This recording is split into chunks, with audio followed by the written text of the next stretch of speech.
After over more than a month of waiting, today we finally got to see the most hyped and talked about episode in the history of Dragon Ball Super. This revolutionary episode not only marked the beginning of the Future Trunks or Black Goku arc. With this episode, DBS has officially turned way more serious than it has ever been till now. We got a darker intro, and the entire episode had a dark vibe. Toei sent a loud and clear message. That is, Dragon Ball Super is going to be awesome. And if you are a Dragon Ball fan and haven't seen Dragon Ball Super yet, you must start watching it right now. In this eventful episode, we got the first official anime look of Black Goku. He looks terrifying and the dude is a believer in action. Just to make a cool evil guy appearance, he killed two of the most major characters of Future Trunks' timeline. And it also looked like they were among the last 3 survivors of that timeline. Yes guys, 7 minutes into the episode, we had a dead Future Bulma, who was, by the way, killed right in front of Future Trunks. By the time the episode ended, Mai, who is apparently the girlfriend of Future Trunks, also got killed. And death actually means something in that timeline, since there is no Dragon Ball. Also, the way they highlighted it actually touches our heart. The episode ends with a chilling line from Black Goku, which is, "Today is the day you die, Saiyan." However, from Dragon Ball Super episode 48, we do know that Future Trunks will somehow manage to come back in our timeline. The preview at least tried to imply that Future Trunks is the only one who comes back, but previews are sometimes deceiving, you know? Obviously the episode got all the fans on the edge of their seats. Now we have a lot of questions in our mind. But the thing that bothered me the most, and I still find it hard to believe, is the death of Future Mai. When the first poster of this arc came out, alongside the earlier mentioned characters, Future Trunks and Black Goku, there was Mai. It was surprising to have her in the poster. Mai has been there since almost the beginning of Dragon Ball, and we never see her getting used in a manner similar to this. However, since then, Mai kept appearing on all the promotional materials of this arc.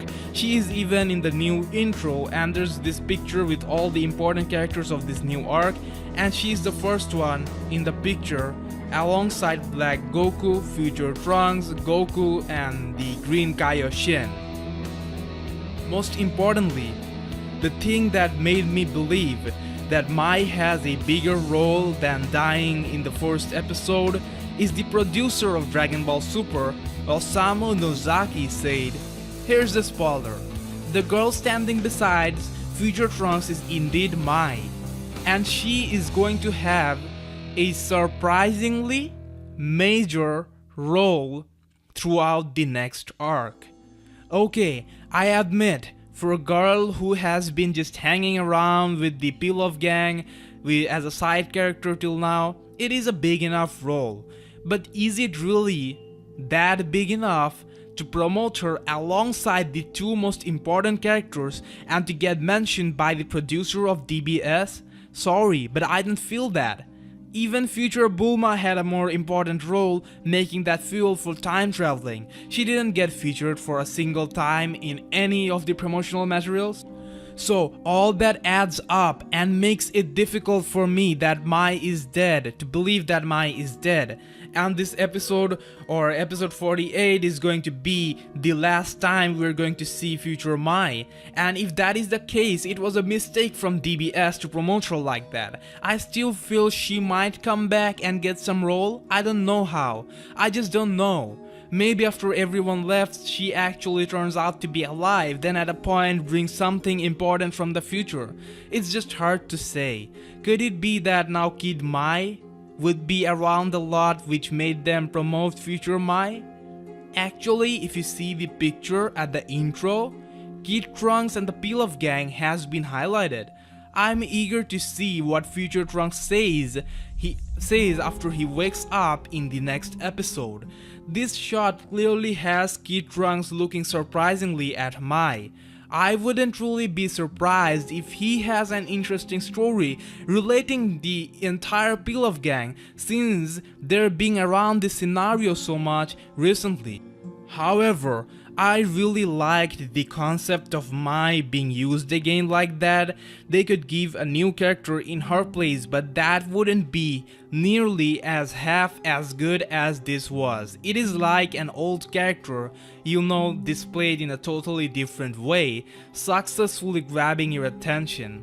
The age factor hasn't been mentioned yet. It could be an inconsistency, but it could also be something logical.